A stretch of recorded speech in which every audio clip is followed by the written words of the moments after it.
사랑하는 성도 여러분, 오늘 수예배 가운데 우리를 부르시고 말씀 앞에 있게 하신 그 하나님의 은혜가 이 자리 가운데 충만하기를 주님의 이름으로 축복합니다.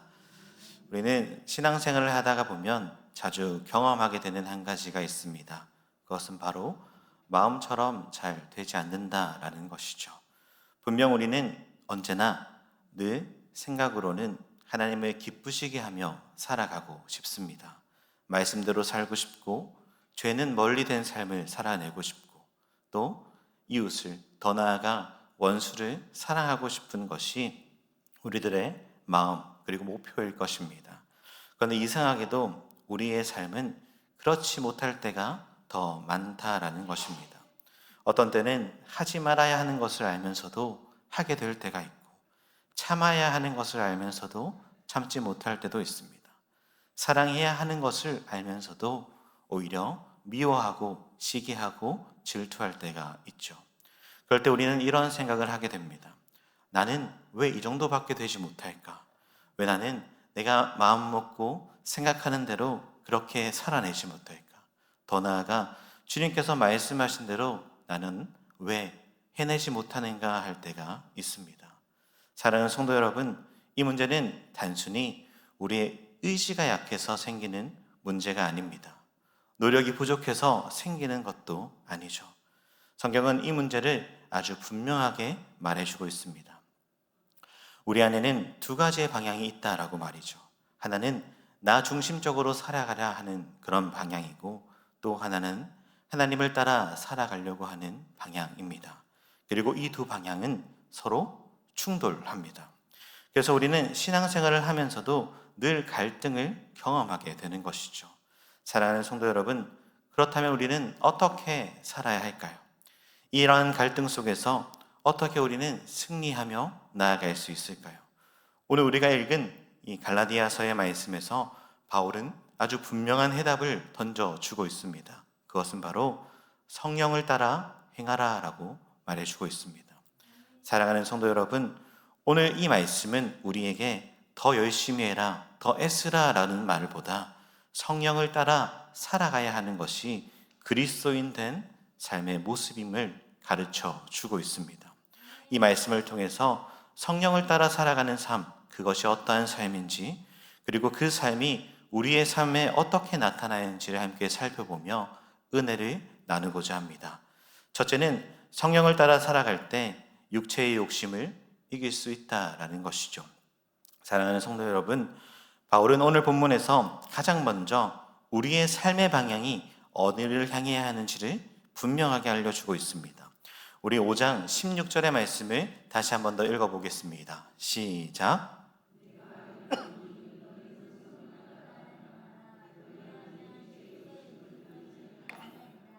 아멘. 이 말씀은 성도의 삶의 원리가 무엇인지를 분명하게 보여줍니다. 바울은 먼저 너희가 육체의 욕심을 이겨라 라고 말하지 않고 성령을 따라 행하라 라고 권면해 주고 있죠. 사랑하는 성도 여러분, 여기서 우리는 신앙의 중요한 원리를 발견하게 되는 것입니다. 신앙은 먼저 해야 할 것, 하지 말아야 할 것을 나누는 삶 이전에 누구를 따라갈 것인가 그것을 결정하는 것입니다. 많은 경우에 우리는 신앙생활을 하면서 이렇게 생각하죠. 이것은 하면 안 되고, 이것은 해야 되고, 이것은 내 삶에서 버려야 한다. 이것은 챙겨가야 한다라고 말입니다. 물론 이것이 틀린 말은 아닐 것입니다. 그러나 그것만으로 우리의 삶이 바뀌지 않는다라는 것이죠. 왜냐하면 우리 안에 이미 육체의 욕심이 자리 잡고 있기 때문입니다. 그래서 바울은 17절의 말씀에서 이렇게 말합니다. 육체의 소욕은 성령을 거스르고 성령은 육체를 거스르나니 이 둘이 서로 대적함으로 너희가 원하는 것을 하지 못하게 하려 함이니라 라고 말입니다. 사랑하는 성도 여러분, 우리 안에 두 가지가 함께 존재한다라는 것이죠. 하나는 육체의 욕심이고 하나는 성령의 인도하심입니다. 그리고 이 둘은 절대로 타협하지 않습니다. 함께 공존하고 있지만 같은 방향으로 갈 수 없다라는 것이죠. 그래서 우리는 신앙생활을 하면서도 늘 갈등을 경험하게 되는 것입니다. 사랑하는 성도 여러분, 중요한 것은 무엇입니까? 이 갈등 자체가 문제가 아니다라는 것이에요. 오히려 이 갈등은 우리가 참 그리스도인으로 살아가고 있다라는 증거가 되기도 합니다. 성령이 우리 안에 거하시기 때문에 죄와 늘 싸움하며 이렇게 나아가는 것이죠. 정말 위험한 상태는 무엇입니까? 이 갈등조차 없는 상태입니다. 죄를 지어도 아무렇지 않고 하나님 앞에서 마음이 무뎌진 그 상태입니다. 그러나 지금 우리가 느끼는 이 갈등들, 성령 안에서 우리를 계속 끊임없이 성령이 이끄시고 가신다라는 증거가 되는 것입니다. 그렇기에 사랑하는 성도 여러분, 그럼 우리는 이러한 싸움에서, 이 갈등 앞에서 어떻게 승리할 수 있을까요? 바울은 분명하게 말해주고 있죠. 성령을 따라 행하는 것이 정답이다라고 말입니다. 여기서 행하라라는 말이 무엇입니까? 단 한 번의 결단이 아니다라는 것이에요. 지속적인 삶의 방향을 말하는 것입니다. 날마다, 순간마다 내가 어떠한 곳에 있든지 우리가 해야 할 것, 우리가 나아가야 할 방향은 성령의 인도하심을 따라 살아가는 것입니다. 매일의 삶에서 성령을 따라 살아가는 것이죠. 그렇다면 성령을 따라 살아간다는 것이 무엇입니까? 내 생각보다 하나님의 말씀을 먼저 선택하는 것입니다. 내 감정보다 성령의 그 음성에 귀를 더 기울이는 것입니다. 내 욕심보다 하나님의 뜻이 무엇인지를 따라가는 것이죠. 때로는 하고 싶은 말을 멈춰야 할 때가 있고, 때로는 내 고집을 내려놓아야 할 때가 있고, 때로는 내가 손해보더라도 순종을 선택할 때가 있다라는 것입니다. 그래서 성경은 이렇게 우리에게 말씀해 주고 있습니다. 로마서 8장 5절의 말씀을 우리 함께 읽어볼까요? 시작.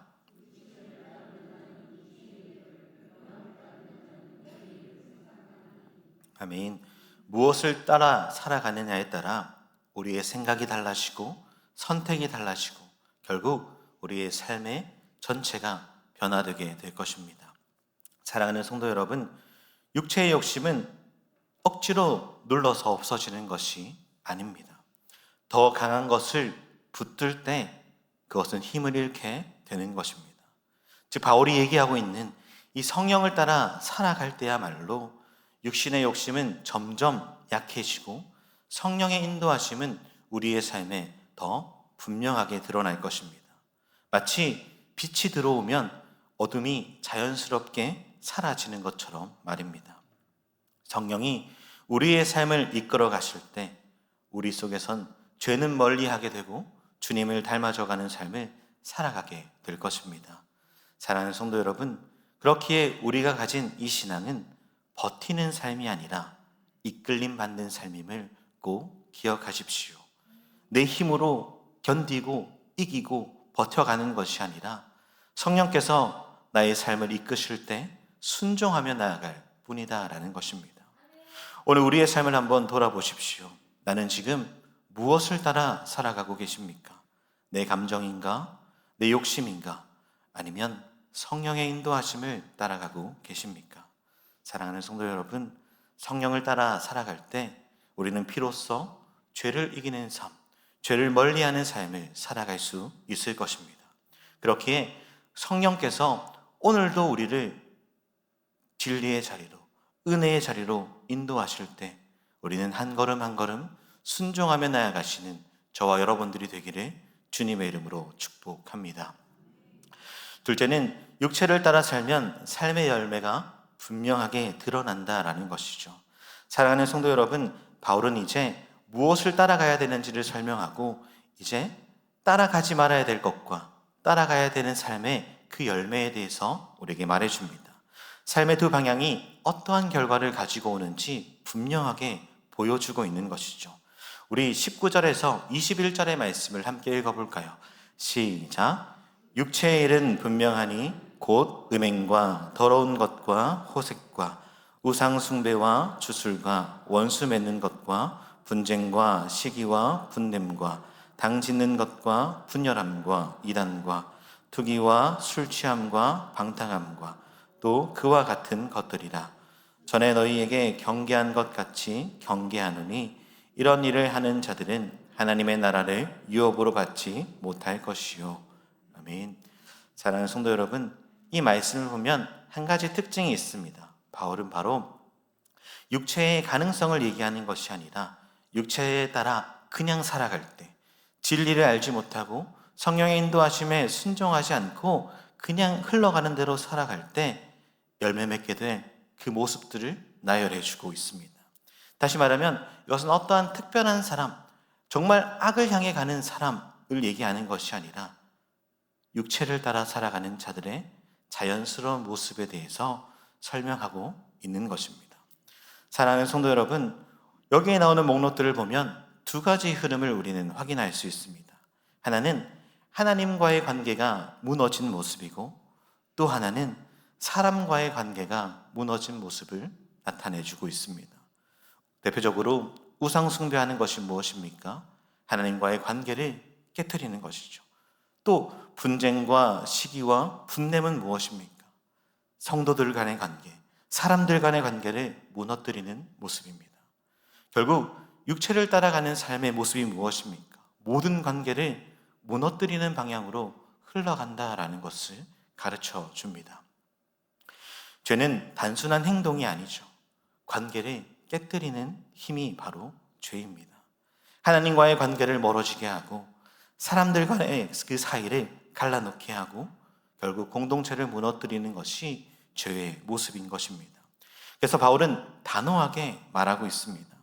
이런 일을 하는 자들은 하나님 나라를 유업으로 받지 못할 것이다 라고 말입니다.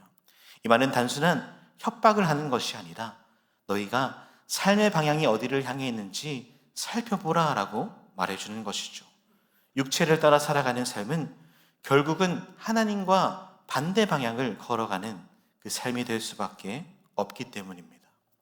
사랑하는 성도 여러분, 우리가 반드시 기억해야 할 것이 무엇입니까? 열매는 숨길 수 없다라는 것이죠. 겉으로는 감출 수 있습니다. 사람들 앞에서는 포장할 수 있을지 모릅니다. 그러나 내가 이런 육체적인 삶을 살아갈 때 맺게 되어지는 열매는 결국 드러나게 되어 있는 것이죠. 시간이 지나면 내 마음에 무엇이 가득 차 있는지 나타나게 되는 것입니다. 내가 지금껏 무엇을 따라왔는지 그 관계 속에서 드러나게 되는 것입니다. 그래서 예수님께서도 우리에게 이렇게 말씀하셨습니다. 마태복음 7장 17절의 말씀을 우리 함께 읽어보겠습니다. 시작.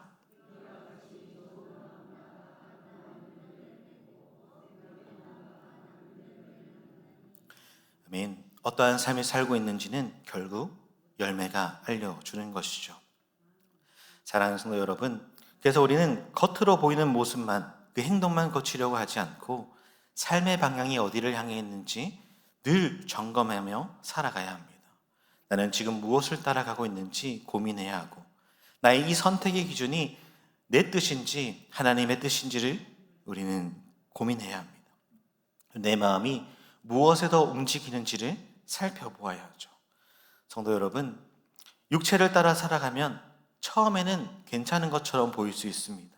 내가 원하는 것을 하고 내 감정대로 살아가고 나의 만족하고 나의 유익이 있는 것처럼 살아갈 수 있습니다. 그러나 그 끝은 결코 좋은 열매를 맺지 못한다라는 것을 기억하십시오. 관계는 점점 무거워질 것이고 마음은 더 어려워질 것입니다. 그리고 우리의 영혼은 더욱 메말라 갈 것입니다. 그래서 우리는 단순히 잘해야지라고 살아가는 것이 아니라 바른 방향이 무엇인지를 보며 살아가야 함을 꼭 기억하십시오.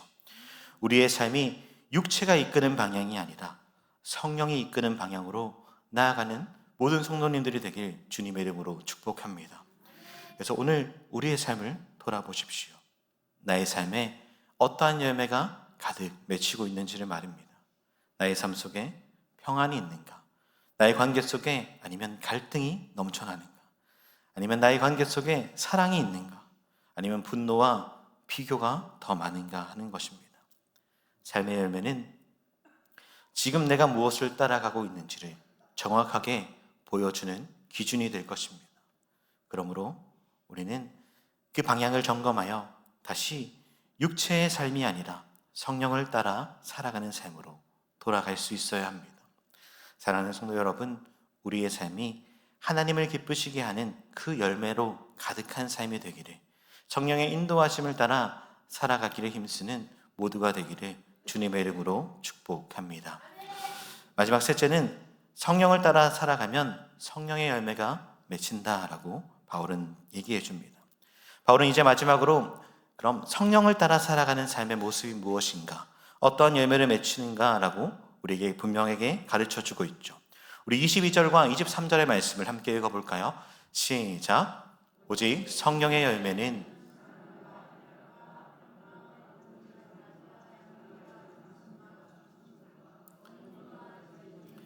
이 같은 것을 금지할 법이 없느니라. 아멘.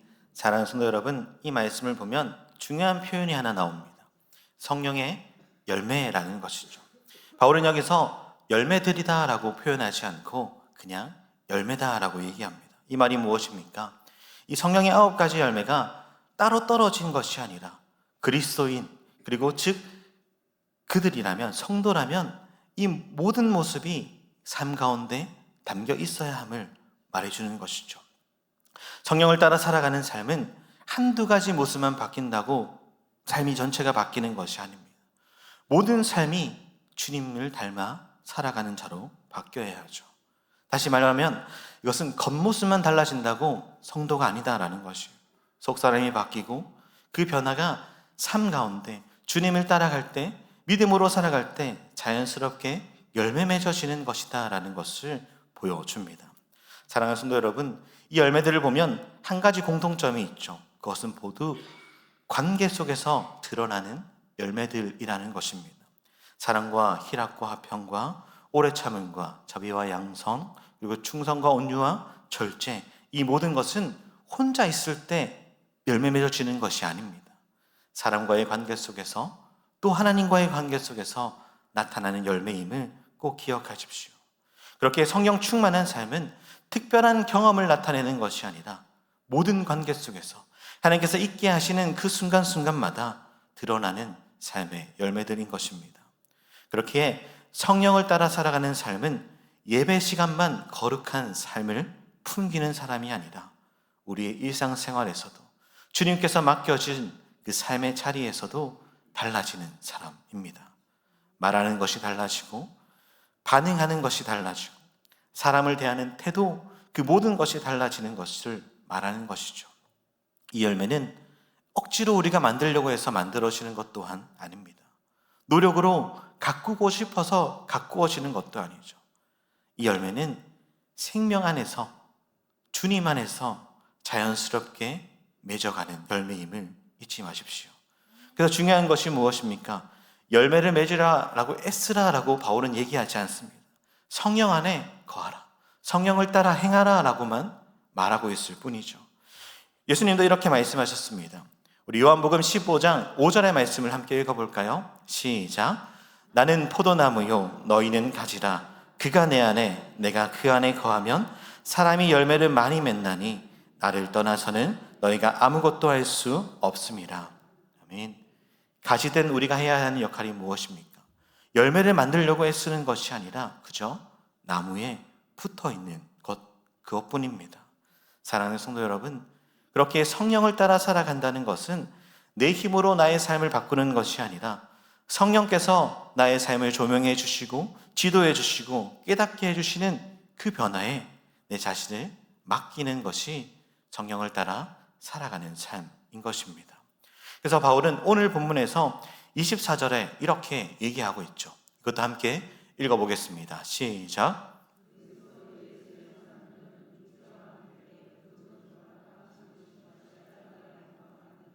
아멘.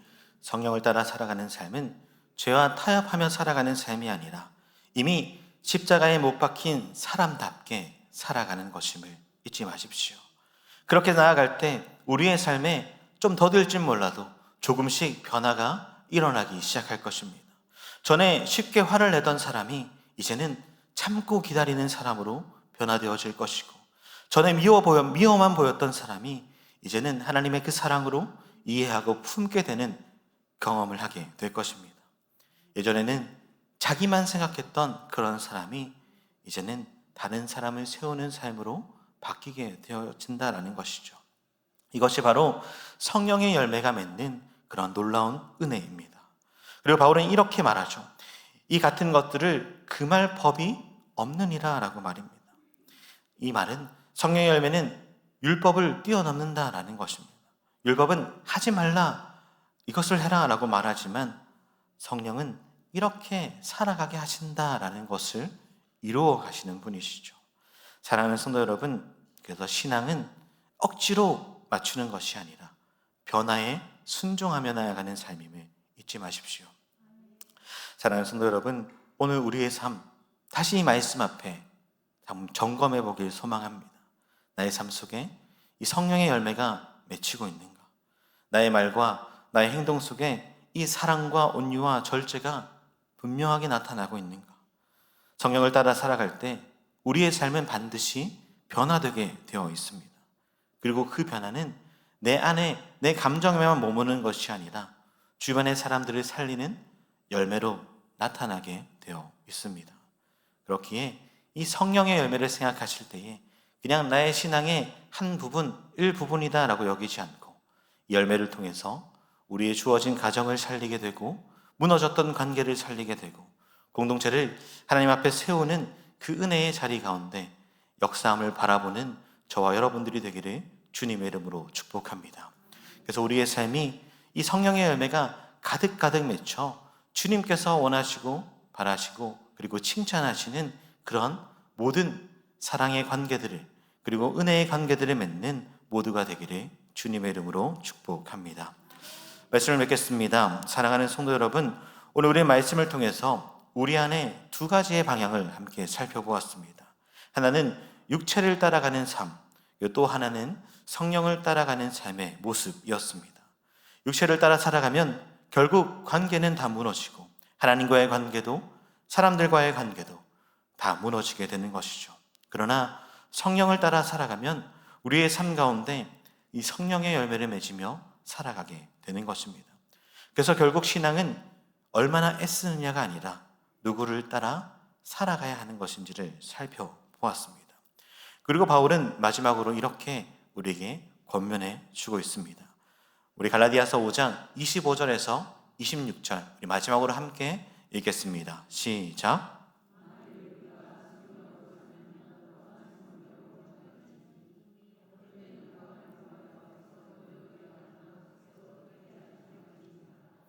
아멘. 사랑하는 성도 여러분, 우리는 이미 그리스도의 은혜로 구원받은 자 되었고 이미 성령으로 살아가는 자들이 되었습니다. 성령님께서 우리 안에 계시고 우리의 삶을 끊임없이 이끌고 가시는 분이시죠. 그런데 이미 그 생명 성령으로 받았는데 여전히 육체를 쫓으며 살아갈 것이 아니라 성령의 인도하심에 따라 날마다 순종하며 믿음의 한 걸음 한 걸음 나아가길 소망합니다. 바울이 말하는 것처럼 성령을 따라 살아가는 자는 성령으로 살아간다라고 얘기하고 헛된 영광을 구하지 않는다라고 얘기하는 것처럼 우리의 삶 가운데 내가 아니라 하나님의 영광을 하나님의 이끄시는 그 은혜 가운데 순종으로 나아가시는 저와 여러분들이 되기를 주님의 이름으로 축복합니다. 우리 함께 찬양하며 기도하시겠습니다.